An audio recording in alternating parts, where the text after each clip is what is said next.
अहमदनगरमधल्या नितीन साठेच्या मृत्यूचं गूढ वाढलंय। नातेवाईकांनी दावा केलाय की पोलिसांच्या मारहाणीतच नितीन साठेचा मृत्यू झालाय।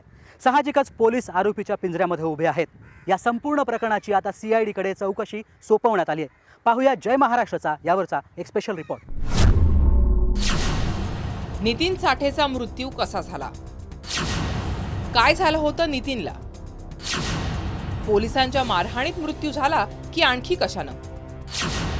रुग्णालयानं नितीनला का दाखल करून घेतलं नाही? नितीन साठेच्या मृत्यूबद्दल आणखी एक खळबळजनक खुलासा झालाय।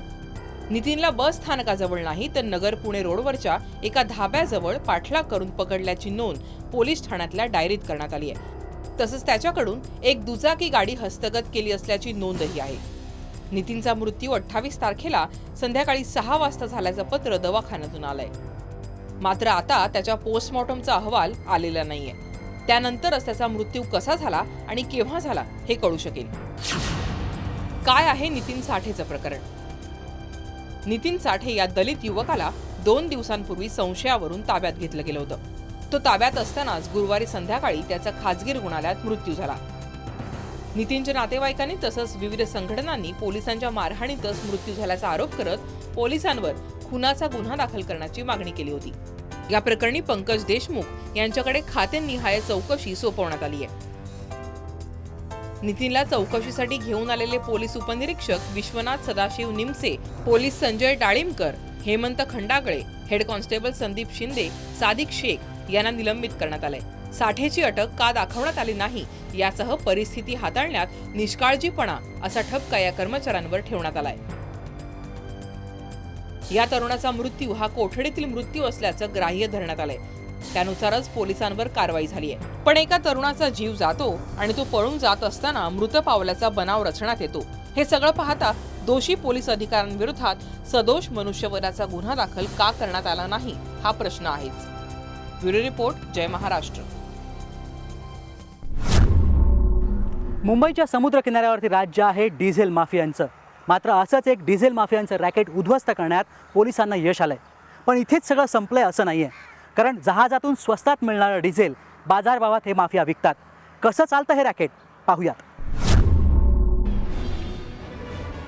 नौदल आणि तटरक्षक दल यांची कायम गस्त असलेल्या मुंबईच्या समुद्रात खुलेआम डिझेलची तस्करी होत असल्याचा धक्कादायक प्रकार उघडकीस आलाय।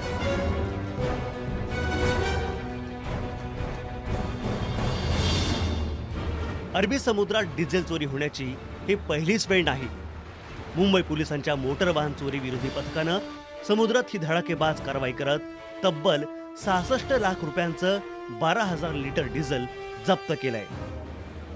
या प्रकरणी पोलिसांनी 7 जणांना अटक सुद्धा केली असून 2 बोटीही ताब्यात घेतल्या।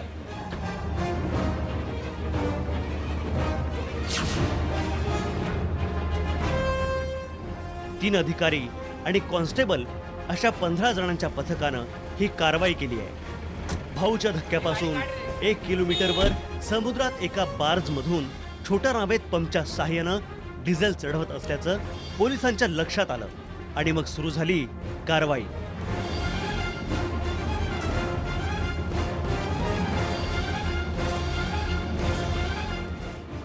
हीच ती सागर ज्योती बोट, ज्यात डिझेल माफिया मोठ्या जहाजांमधून चोरलेल्या डिझेलचा साठा करायची।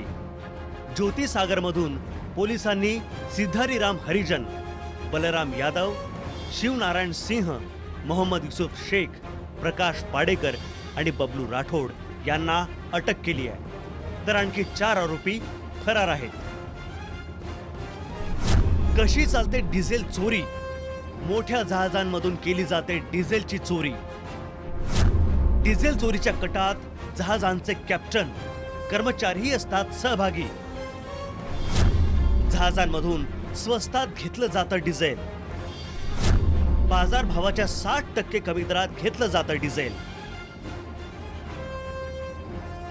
तेल माफियागिरी ही आताची नाही, तर साधारणतः 25 वर्षापासून भर समुद्रात डिझेलची मोठ्या प्रमाणात तस्करी चालतीये आणि त्यांना पोलीस, कस्टम, नौदल सारख्या यंत्रणा मदत करत असाव्यात अशी चर्चाही आहे।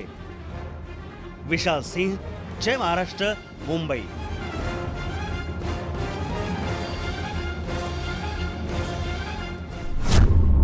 गुन्हेगारी विश्वातल्या या बातम्यांसह वेळ झाली आहे इथेच थांबण्याची.